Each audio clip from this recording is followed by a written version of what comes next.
Imported سرکار نے عمران خان پر حملے کی مذمت تو سب سے پہلے کی تھی، لیکن پوری قوم یہ بھی جانتی تھی کہ حملہ کسی اور نے نہیں بلکہ انہوں نے ہی کروایا تھا۔ اپنے آپ کو بچانے کے لیے پھر امپورٹڈ سرکار کو مذمت کرنی پڑی۔ حملے کے بعد کچھ دنوں تک میڈیا پر یہ خبریں چل رہی تھی کہ عمران خان کبھی ایک ٹانگ پر پٹی باندھ لیتا ہے تو کبھی دوسری ٹانگ پر۔ یہ جھوٹ بول رہا ہے، اپنی سیاست بچانے کے لیے ایسا کر رہا ہے۔ انہوں نے صرف ڈومیسٹک میڈیا نہیں بلکہ انٹرنیشنل میڈیا کو کچھ ایسا خبر دیا۔ انٹرنیشنل میڈیا کو خبر دینے والوں میں زیادہ تر پٹواروں کے صحافی بھی موجود ہوتے ہیں، تو انہوں نے عمران خان پر گولیاں لگنے کو جھوٹ قرار دیا تو انٹرنیشنل میڈیا پر ویسا ہی خبر چلا۔ لیکن سچ کبھی کوئی چھپا نہیں سکتا، ایک دن ضرور کھل کر سامنے آ جاتا ہے۔ جب عمران خان کی ویڈیو وائرل ہو گئی تو پٹواروں کا جھوٹ پکڑا گیا۔ انٹرنیشنل میڈیا نے امپورٹڈ حکومت کے ٹھیکیداروں سے سوال کرنا شروع کی کہ آپ نے آخر غلط خبر کیوں دیا۔ ایک امریکن صحافی نے کہا کہ دنیا میں کہیں پر بھی اتنا جھوٹ نہیں بولا جاتا جتنا جھوٹ پاکستان کے لوگ بول رہے ہیں۔ سیاست کے متعلق جب بھی ہم نے پاکستان کے حوالے سے نیوز چلائی، بعد میں وہ خبر تبدیل ہو جاتا ہے۔ سچ سامنے کے بعد ہمارے چینلز بدنام ہو جاتے ہیں۔ امپورٹڈ سرکار نے میڈیا پر اتنا کنٹرول کر کے رکھا ہے کہ تحریک انصاف والوں کو بھی عمران خان پر گولیاں لگنے کا ایک ڈرامہ لگ رہا تھا، لیکن جب بعد میں عمران خان کی ویڈیو آئی تو سب کا موقف چینج ہو گیا۔ پوری قوم امپورٹڈ سرکار کو گالیاں دینے لگی۔ عمران خان کے خلاف اب تک انہوں نے جتنے پلانز بنائے سارے فلاپ ہو گئے ہیں، اب ایک اور پلان انہوں نے رچایا ہے۔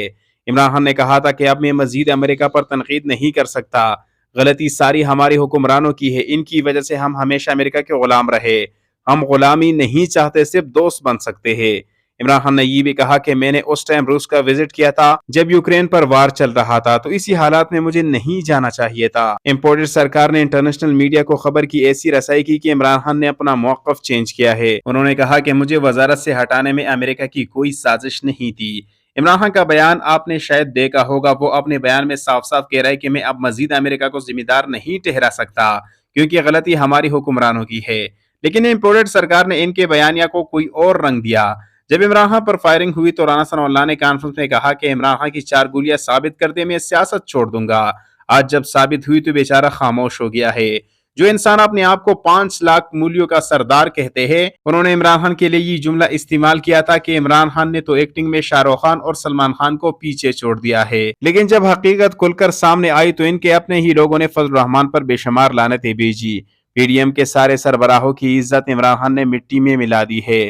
پوری پی ڈی ایم کو عمران خان نے مٹی میں رکھا ہوا ہے، اقتدار کے باوجود بھی کچھ نہیں کر سکتے کیونکہ عمران خان کے ساتھ پوری قوم کھڑی ہے، وہ عوام پر پذیرائی سے کچھ بھی کر سکتے ہیں۔ اقرار الحسن نے امپورٹڈ سرکار پر تنقید کرتے ہوئے کہا کہ میں تیسری بار ٹویٹ کر رہا ہوں کہ اگر آپ کو عمران خان کی حکومت کے 4 سال میں چند کروڑ یہی ایک مشکوک سکینڈر بار بار پیٹنے کو ملا ہے تو سمجھے عمران خان تقریباً فرشتہ ہے، کیونکہ حکومت میں رہتے ہوئے وہ شخص اربوں روپے بنا سکتا تھا۔ حکومت چھوڑے آپ سے نہیں ہوگا۔ ہمارا وزیر اعظم اب تک لندن میں بیٹھا ہوا ہے، وہاں پر ڈیلی میل والوں نے ان کو گرفت میں لیا ہوا ہے۔ اپنے آپ کو صادق امین کہنے والا انٹرنیشنل چور نکلا۔ مریم اورنگزیب نے ٹویٹ کر کے بہانہ بنایا کہ شہباز شریف کا کرونا پازیٹیو آیا ہے، اس لیے وہ 2 دن بعد پاکستان میں آئیں گے، لیکن حقیقت میں ڈیلی میل والوں نے شہباز شریف کی پینٹ گیلی کر دی تھی۔ ان چوروں کی وجہ سے انٹرنیشنل میڈیا ہم پر ہنس رہی ہے کہ ایک ملک کے وزیر اعظم کو کیسے اخبار والے ایئرپورٹ سے پکڑ کر واپس لا سکتے ہیں۔ ڈیلی میل والوں کے اس کارروائی پر ہم بے حد خوش ہیں، کیونکہ ملک کا وزیر اعظم عوام کا پیسہ خرچ کر کے لندن میں ایک مجرم شخص سے ملنے کے لیے اس لیے گیا تھا کہ وہ مجرم شخص نے بتا سکے کہ اگلا آرمی چیف کس کو لگانا ہے۔ امپورٹڈ سرکار ہر طرف سے ذلیل ہو رہی ہے۔ فضل الرحمان نے کہا کہ عمران خان کے لانگ مارچ کے پیچھے غیر ملکی فنڈنگ ہے اور اس کے پیچھے چھپی سازش سے پردہ چاک کرنا ملکی مفاد کا تقاضا ہے۔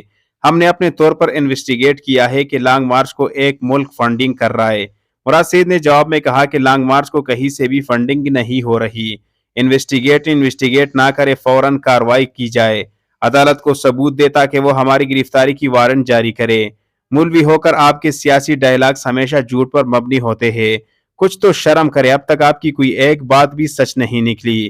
مراد سعید نے فضل الرحمان کا ایسا بینڈ بجایا کہ اب وہ عمر بھر یاد رکھے گا۔ عمران خان نے کہا کہ ہر طرف سے مجھ پر دن بدن الزامات لگائے جا رہے ہیں، میں آرام سے گھر میں بیٹھا ہوا ہوں، پتہ نہیں یہ جھوٹی تحقیقات میرے بارے میں کیسے ہو رہی ہے۔ عمران خان نے کچھ دیر پہلے ٹویٹ کیا کہ بس بہت ہو گیا۔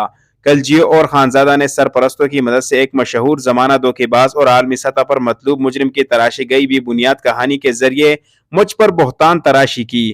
میں نے اپنے وکلاء سے بات کی ہے اور میں جیو خانزادہ اور اس دھوکے باز کے خلاف پاکستان میں ہی نہیں بلکہ برطانیہ اور متحدہ عرب امارات میں بھی قانونی چارہ جوئی کا ارادہ رکھتا ہوں۔